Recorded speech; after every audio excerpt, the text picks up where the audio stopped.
cadow kasta oo puntland leh ama kuwa ku dhex jira ee argagixisada ah ama kuwa dhulka puntland ay leedahay haysta inay u diyaar garoobaan inay puntland cadowgeeda iska dhicinayso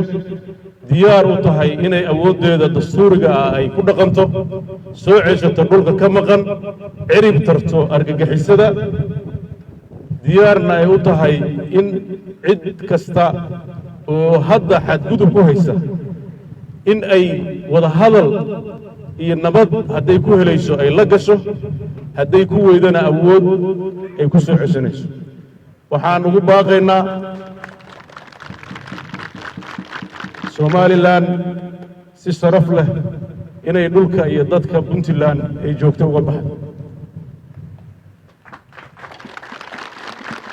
dhiig walaal ma doonayno darisnimaan rabnaa wanaag iyo horumar baan rabnaa waxaanan marna ka yeelayn oo dastuurka federaalkuna qodobkiisa 142 uu farayaa in dowladda puntland inta dastuurka federaalka ee qabyada ah loo qaadayo afti kama dambaysa inay puntland ku dhaqmayso dastuurkeeda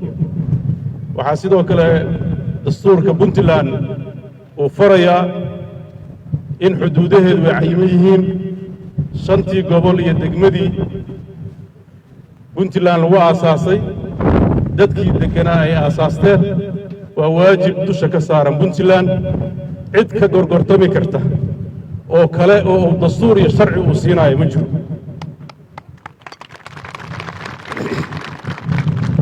waxaan caalamka u sheegaynaa inay dastuurka soomaaliyeed akhriyaan dastuurka soomaaliyeed inay akhriyaan marka ay rabaan inay dadka soomaaliyeed ay wax taraan dastuurka soomaaliyeed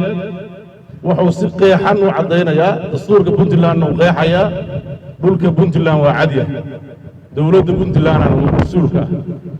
cid kale oo gorgortan iyo wada hadal ka geli kartaa ma jirto arrintaas marar badanna waa sheegnay waana ku celcelinayna